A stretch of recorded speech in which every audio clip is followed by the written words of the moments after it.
ঘূর্ণিঝড় রিমাল। ওমানের দেয়া এই নামের অর্থ বালি। বেশ কিছুদিনের শঙ্কা ও পূর্বাভাসের ইতি টেনে প্রভাব দেখাতে শুরু করেছে। এরই মধ্যে শুক্রবারই পরিণত হয়েছে গভীর নিম্নচাপে। শনিবার আরও ঘনীভূত হয়ে ঘূর্ণিঝড়ে রূপ নিয়েছে। সাধারণত বঙ্গোপসাগরে সৃষ্টি হওয়া বেশিরভাগ ঘূর্ণিঝড়ই দেখা যায় বাংলাদেশের মাটিতে আছড়ে পড়ে, তাই আতঙ্কও বেশি।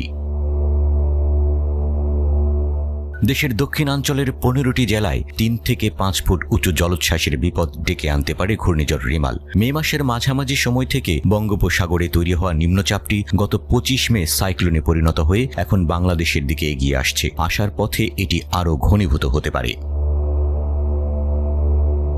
25 মের সন্ধ্যায় সবশেষ তথ্যে জানা গেছে, ঘূর্ণিঝড় রিমালের কেন্দ্রের কাছে এলাকায় সাগর খুবই উত্তাল রয়েছে। সাইক্লোনটির চোখের 54 কিলোমিটারের মধ্যে বাতাসের একটানা সর্বোচ্চ গতিবেগ ঘন্টায় 62 কিলোমিটার। এটি দমকা অথবা ঝোড়ো হাওয়ার আকারে 88 কিলোমিটার পর্যন্ত বৃদ্ধি পাচ্ছে।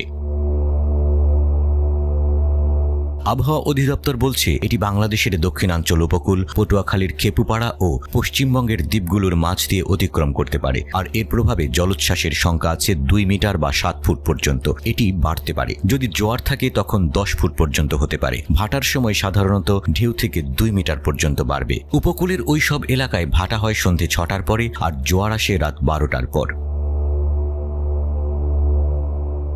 উইন্ডি.কম থেকে পূর্বাভাসে দেখা গেছে 27 মে শুরুতে সাইক্লোনটি সুন্দরবনের উপরে থাকবে। পূর্বাভাস বলছে, বাংলাদেশ ও ভারতের সীমান্ত বরাবর এগিয়ে যাবে ঝড়টি। 27 মে সকাল 7টায় ঘূর্ণিঝড়টি ভারতের সীমান্ত ঘেঁষে সাতক্ষীরার উপরে থাকতে পারে। দুপুর 12টায় ঝিনাইদহের মহেশপুরের উপর দিয়ে বয়ে যেতে পারে এবং দিনের শেষ ভাগে নওগাঁ, নাটোর ও চাঁপাইনবাবগঞ্জের উপরে অবস্থান করতে পারে রিমাল।